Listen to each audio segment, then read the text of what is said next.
কেউ কথা রাখেনি। ৩৩ বছর কাটলো, কেউ কথা রাখেনি। ছেলেবেলা এক বৈষ্ণবী তার আগমনী গান হঠাৎ থামিয়ে বলেছিল, শুক্লা দ্বাদশীর দিন অন্তরাটুকু শুনিয়ে যাবে। তারপর কত চন্দ্রাভোগ অমাবস্যা চলে গেল, কিন্তু সেই বৈষ্ণবী আর এলো না। ২৫ বছর প্রতীক্ষায় আছি। মামা বাড়ির মাঝি নাদের আলী বলেছিল, বড় হও দাদা ঠাকুর, আমি তোমাকে ৩ প্রহরের বিল দেখাতে নিয়ে যাব। সেখানে পদ্ম ফুলের মাথায় সাপ আর ভ্রমর খেলা করে। নাদের আলী, আমি আর কত বড় হব?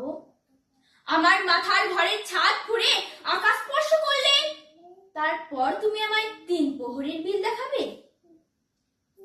ছেলেবেলে একটাও রয়্যাল গুলি কিনতে পারেনি কখনো।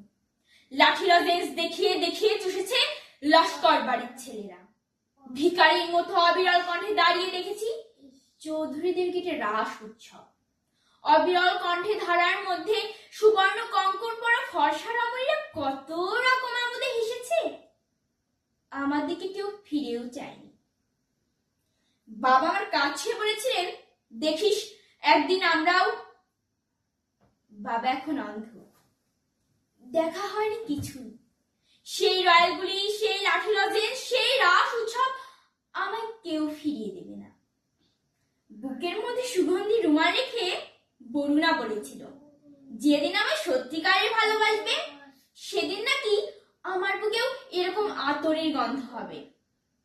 ভালোবাসার জন্য আমি হাতের মুঠোয় প্রাণ দিয়েছি, দুরন্ত ষাঁড়ের চোখে বেঁধেছি লাল কাপড়, বিশ্ব সংসার তন্ন তন্ন করে খুঁজে এনেছি ১০৮টা নীলপদ্ম।